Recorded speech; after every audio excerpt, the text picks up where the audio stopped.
Okay, the data below show sport preference and age of participant from a random sample of members of a sports club. Is there evidence to suggest that they are related?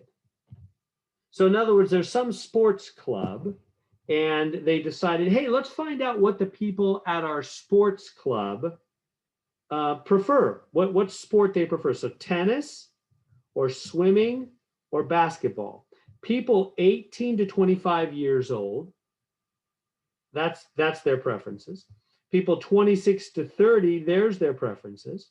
31 to 40, there's their preferences. Over 40, there's their preferences. So the question is, do people's preferences change as they get older? My daughter, I've got 3 daughters, but my middle daughter recently got a job at a sports club in town. She enjoys it greatly. And anyway, it's just kind of a different world. Bunch of very rich people. I can't afford to belong to a sports club. I'm a teacher, but my daughter works over there. And anyway, so yeah, she says all the people, and they enjoy tennis and swimming, and they kind of sit around and do their stuff. So does the preference of sports change as you get older? That's the question. My wife and I, our family enjoys tennis. We play a lot of tennis. Well, not a lot. We play a little tennis. But I've noticed as you get older, tennis changes because it's harder to run. I'm over 50. My wife is 50 and I'm 53. And I'm a little slower than I used to be. And so it gets harder to run. And so sometimes people change their sports and they give up on tennis. My wife and I have been joking, we'll know we're old when we let go of tennis because it's too much running. So far, so good. We're still playing tennis, or maybe it'll all just go to doubles because you don't have to run so much. But anyway, the question is, do people's preferences in sports change as they get older? Do more people play, I don't know, do more people swim when it doesn't look like it? It's like less swim. Or anyway, is there a difference? Okay, this is a test of independence. What do we mean? We're wondering, are age and sport preference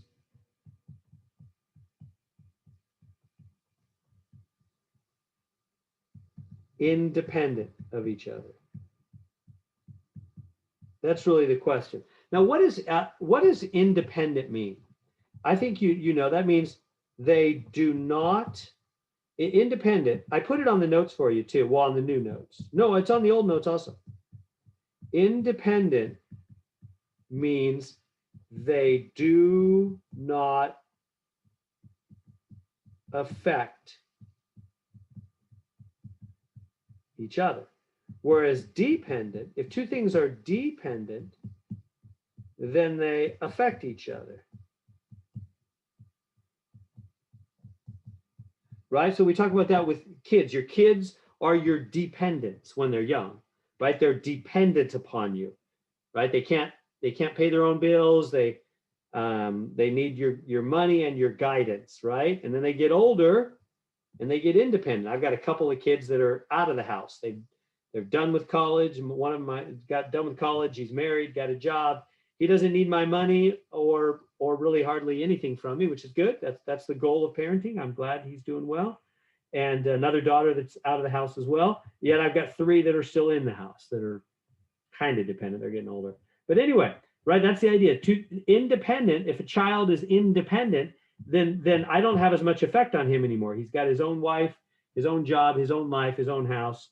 And I mean, he comes over and hangs out and we have fun, but it's a less effect, right? Doesn't need me. And dependent, that's a deep, when they're little, when the kids are little, they're dependent upon you. You have a deep effect upon them, hopefully shaping them for good during those years. So that's the question. Are age and sport preference, are they independent? Do they not affect each other? That's the question. So let's look at the notes. So if you go to the exam 4, no, is it, yeah, exam 4 notes, number 8, or if you have the old version, it's number 10. Let me grab it right here and move it over again. And it's going to be very, very similar to the test for homogeneity. That's why I put them in the same thing. They're virtually the same. There's almost, it's just different words for almost exactly the same thing. So again, this is number 10. If you have the old notes, it's number 10, homogeneity or independence. And instead of saying row and column have same, we're not doing homogeneity, we're doing independent. And H1, we don't talk about same, we talk about dependent. So HO is independent for us, HO is independent, and H1 is dependent. And there I'm giving the definitions. For independent means they do not affect each other, dependent means they do affect each other, right? All right, up we go. And, oh, this is a test for independence. Oh, and by the way, you might wonder, how am I going to tell Mr. Turner this is a test for independence instead of homogeneity? Well, because independence, it's one group, one population, right?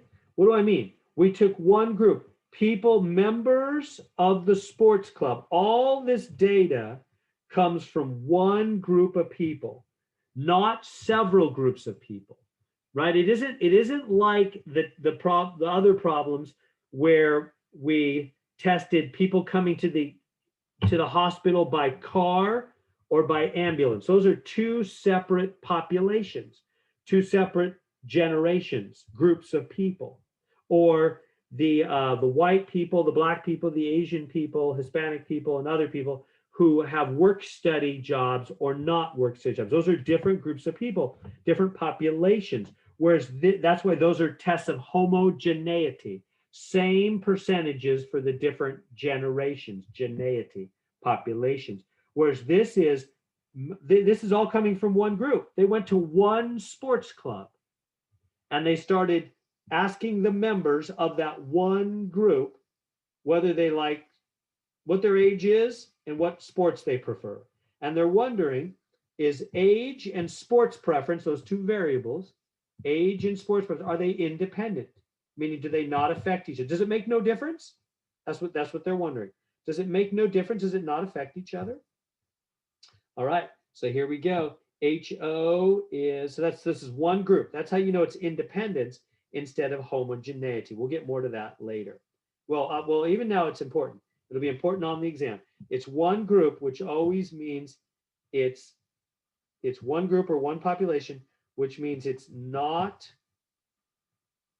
a test for homogeneity. It's independence. It's a test for independence. That's how you know the difference. Homogeneity is when you have several groups and you're wondering if they're all the same groups. But we only have one group.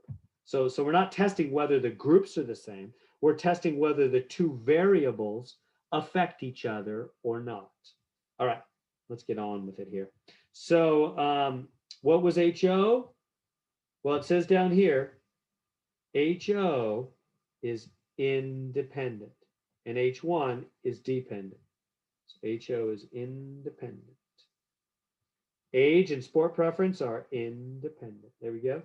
And age and sport preference are dependent. There we go. All right, it's time to go to the calculator. They want to test statistics. Oh, and let's write the weak and strong evidence. Always, HO is always our assumption, like in a court of law. You assume innocent, and that requires only weak evidence. If evidence is weak, you'll stick with the assumption of innocence. If evidence is strong, then you will end up going with H1. Evidence beyond a reasonable doubt. All right, let's go to the calculator. And you know what we're going to do, right? We're going to put this set of data right here into a matrix. So that's going to go into a matrix. it's going to be a what? How far down? How many rows down? 1, 2, 3, 4. It's down 4. And how many across? 3. So it's a 4 by 3 matrix. So put this information into a 4 by 3 matrix and then run the chi-square test. So 4 by 3 matrix and then do the chi-square test. I'll show it to you and then we'll get our information we need. Just like that. So let me show you on the screen as we walk through it. So here's my calculator. Let me turn it on. Okay, I'm going to go to second matrix, go over to the edit menu, hit enter. This is a 4, enter, 3, enter, 4 by 3 array, and then put in your numbers. Have to hit enter after every entry. 59, enter, 83, enter, etc. You're going across the top first.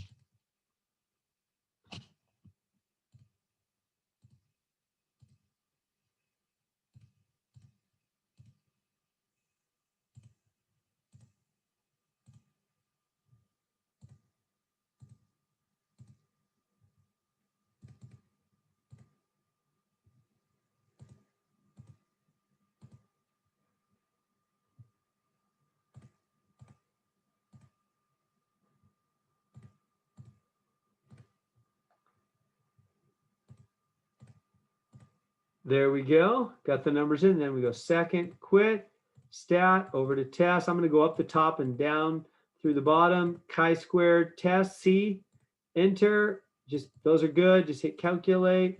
There's my numbers. My chi-squared is 17.902. My p-value is 0.00648. I got a small p-value finally. All right.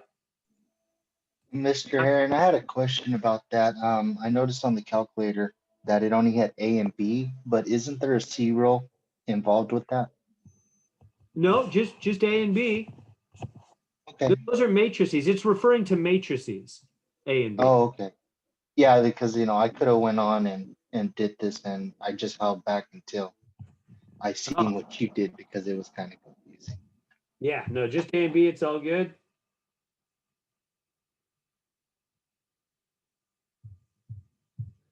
All right, here we are.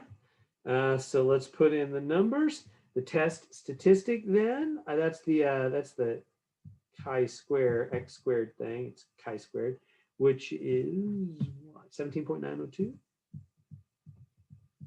And then the p-value is 0.0065.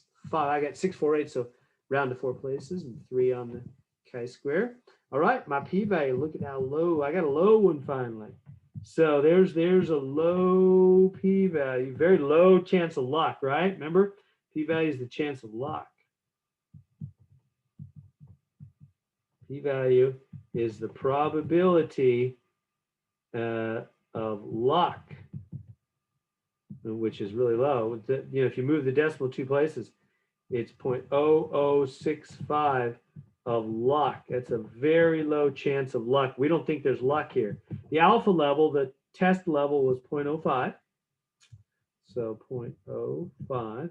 So the p-value is less, isn't it? It's way less. So there's a very low chance of luck. We don't think there's luck. This is strong evidence. There's a very low chance of luck. So you know the saying, if the p is low, then the HO must go. If p is low, the null must go, meaning go away. So RP is low, it's less. So RP is low, so the null must go away. What does that mean when the null goes away?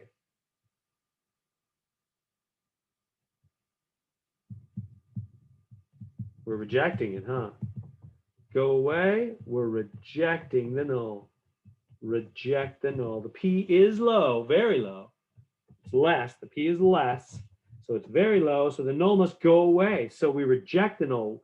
Bye-bye null, we don't agree with you. So now let's go back up and let's cross out the null, huh? And instead, we're gonna keep VH1. So what does that say? Age and sport preferences are dependent, and there's strong evidence for that. Age and sport preference are dependent. And what does dependent mean again? Dependent right here. Come back up right here. Dependent means they affect each other. Affect each other. So that means they affect each other. Meaning, as you get older, which sports you prefer changes.